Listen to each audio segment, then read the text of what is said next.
Hey, so I just wanted to go over my mushroom operation, how I'm doing it.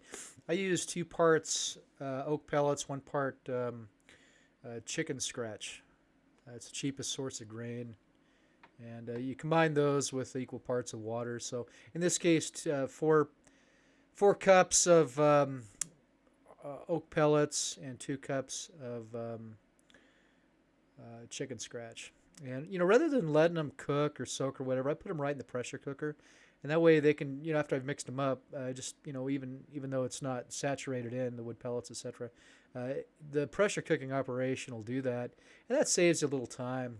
I also found putting a plate on top of the plastic keeps the plastic from binding with the vent, keeps it from accidentally putting holes on. The other thing that I noticed, a little bit different than what you see online, is I keep it at 10 psi. If I go over 10 psi, hit 15 like they recommend, plastic sticks with each other.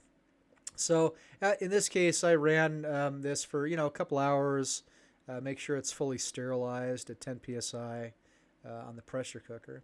So I pull them out, let them cool down a little while, and after that point, bring them in, set them in my glove box, my gloveless glove box.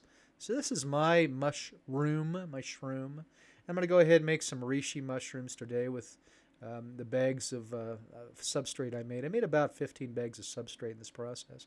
Make sure everything's clean. I don't bother using gloves. I just make sure my hands are saturated in alcohol, kill all the bacteria. So try to clean everything up really good. This shroom room, this is about 120 square feet, and I have several varieties growing in there.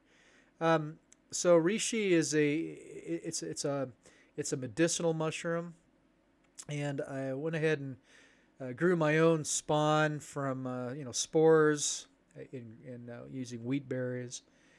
So I just use a standard sealer that I put into my little my gloveless glove box. Use about a cup and a half of spawn per bag, and then go ahead and seal it up. So I have a little HEPA filter. This is just a poor man's gloveless glove box. It's positive pressure glove box basically. So what it does is it has that HEPA filter, keeps everything clean.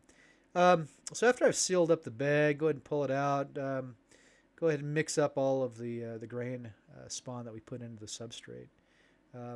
So go ahead and roll that a few times. Make sure it evenly distributes. At that point, go ahead and I mark it with the variety as well as the date of production. So that way I can at least keep track, can always keep in mind how long it's been in there.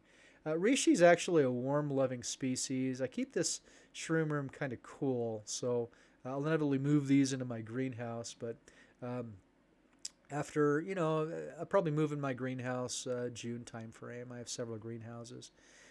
So after a couple months, after a month or so, it'll look like that, and then I'll place them in my greenhouse on the fruit.